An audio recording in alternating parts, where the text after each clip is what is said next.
what challenges have popped up in the last year? And they don't necessarily have to be particular to the last year, but what's become apparent that is a challenge that needs to be addressed? So Monique, why don't we start with you?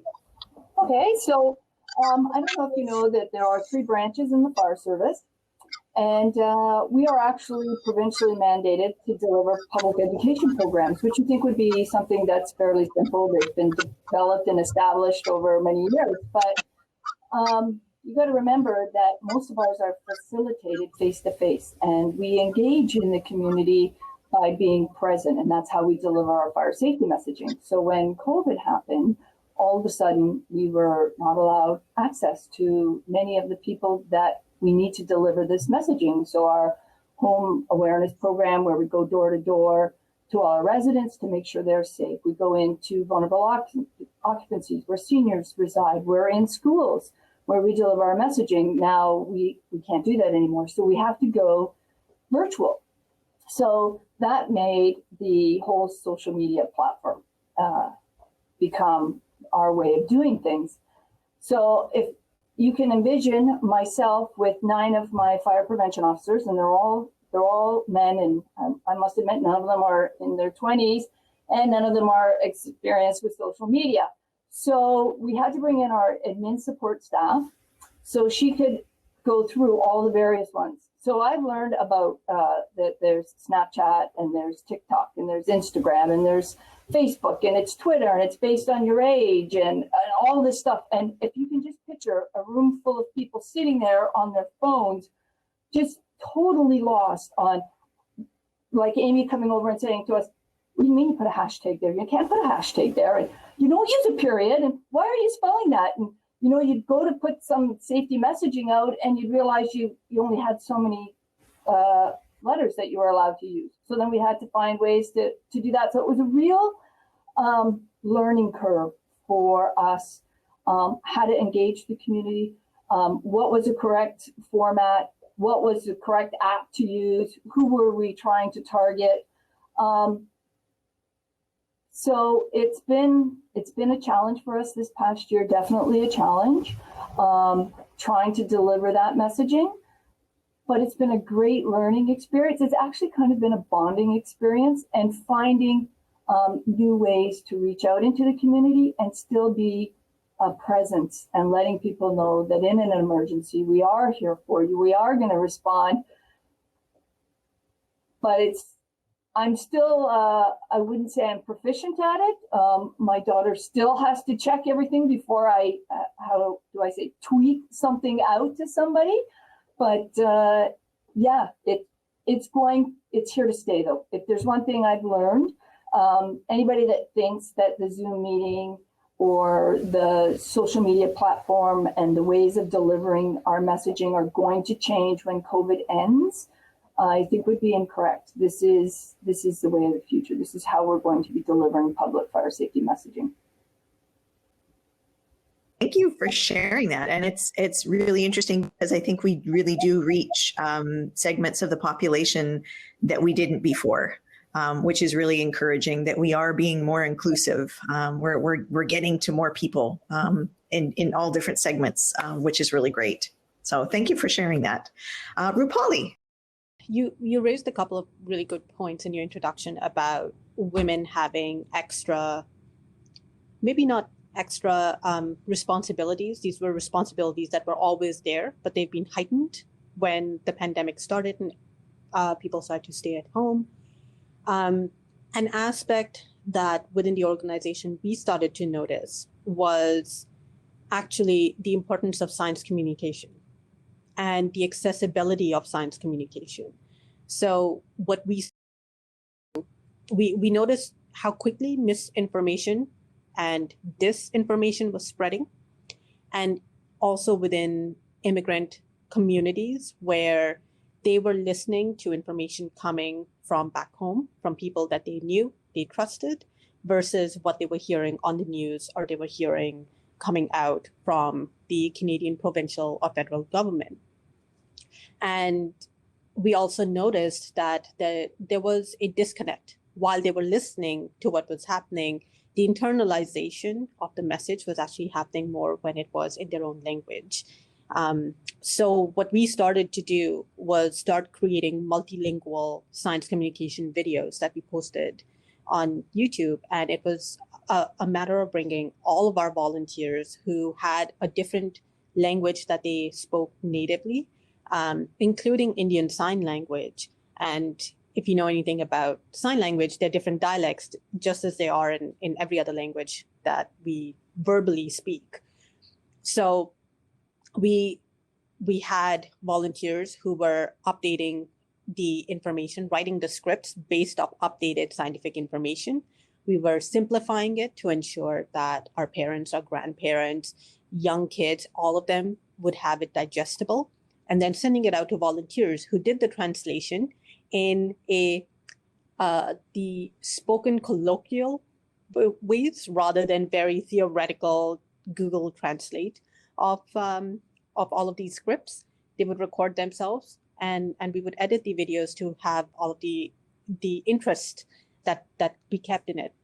And what we found is that it wasn't just sufficient to make those videos. It was how we actually spread the information too. So using WhatsApp, using Facebook. This is where a lot of immigrant communities are actually getting their news. So we were trying to get our videos out onto those so that they were more spreadable, and we were making sure that people were updated. So I think for us, a huge learning that we had was how important multilingual and multicultural science communication is. And on top of that, also with all of our videos, we were representing South Asian women in every single one. And we would write down who does what, who is in which position, who has a PhD, who is an educator, so that we could be like, here's representation. This is what these women do. Plus, on top of that, here's information that is digestible for you in your own language, because we make health decisions based off emotions and language and culture. And we can't ignore that when it comes to messaging. So that's actually led us into writing a grant about it and actually helping train other scientists to do multilingual and multicultural science communication as well. It's fantastic. And you are, talk about representation. You are bringing in all kinds of boats, right? You're checking on all kinds of boats in the storm right now, which is wonderful. And sometimes you don't think about this, when you're just doing bald facts, that they're not just bald facts, that they are digested and absorbed and internalized very differently depending on who you are and where you're from and what language you're speaking. So that's fantastic. Thank you so much for sharing that. Torfa, do you want to give it a go?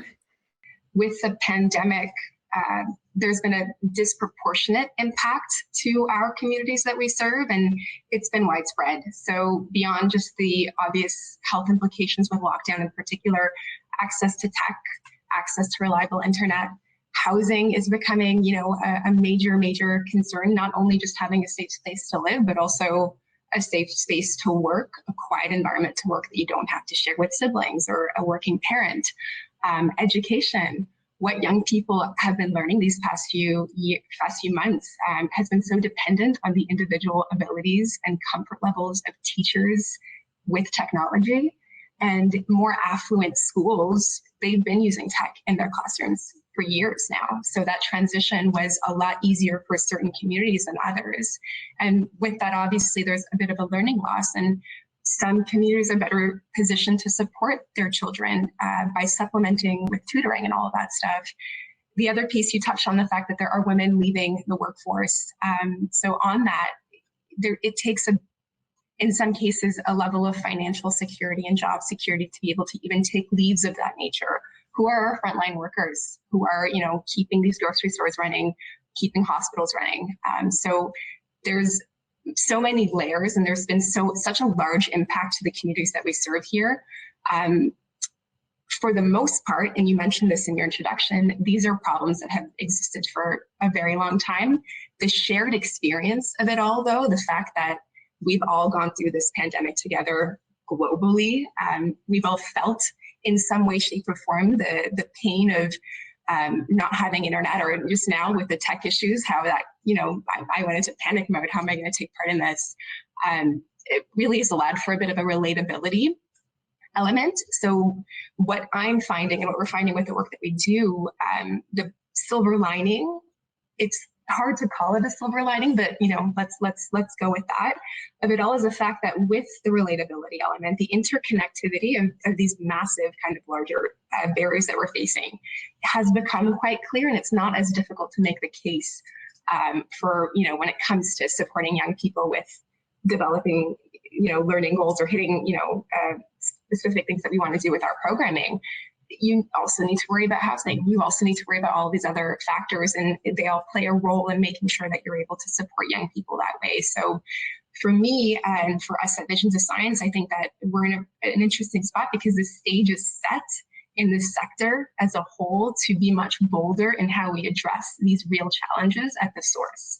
So I'm excited for the light that's been shed on these problems. I'm excited that people are understanding them, and I'm excited for the great work to come as we kind of navigate moving forward. Absolutely. And, having been a teacher myself, you always wonder, you look out into the classroom and you're like, what do you go home to? Who are you when you're not sitting in front of me? And what are your parents, up against? What are your parents having to deal with at home? What kind of environment do you learn in when you leave school? So those are huge concerns. Thank you for sharing that. And Shan, tell us about something that's come up for you in the last year. When I think about the challenge is, during this, we have a group of women entrepreneurs, and we've been very lucky to work with this group throughout COVID. But I think it's really hit us in terms of what they experience. And, if I think about one particular moment, we had a program, and one of our clients, her name's Maya. Maya's presenting to us about harnessing kinetic energy. And, her 4-year-old is wanting her attention and climbing on her lap. And pretty soon you see this little foot come up into the camera. Maya doesn't miss a beat. She just keeps going, calm, cool, collected. And to me, it just stood out as, an example of what so many women were going through with juggling everything. And on the one hand, I read the studies and some of the things you mentioned at the beginning, Amy. And the one thing is we're getting more used to that, which is great. But there's still this situation where when the kids jump into dad's meeting, it's charming. Mom gets a different perception about perhaps not being as organized or not as committed to work. So it kind of caused me to think about, well, how true is that really? And we know that it's not. And I found some great information from Harvard Business Review that actually went and looked at over the course of the pandemic. They were able to determine that women react better in a crisis. So that moment I described for Maya, where she just kept juggling it, no problem, calm, cool, learned new things, had empathy, and really appreciated what people were going through. And they've actually looked at that and said, yeah, women are doing that through the crisis. So you want a strong leader? Look to women and what they bring to the table. So that's my hope, is that we're going to take that from this situation, and that's going to be one of the positives. Over the last year, we've sat in on all kinds of calls with clients where there is a dog barking behind them and a little person taking a header into the table, and, lunch on the go, and the doorbell ringing, and, the laundry buzzing and that sort of thing. So yes, absolutely. And I agree with you, Shan, learning how to function or being able to function with all of that going on around you. There are no words for how amazing that is. So yes, thank you for bringing that to the forefront, because it's so important.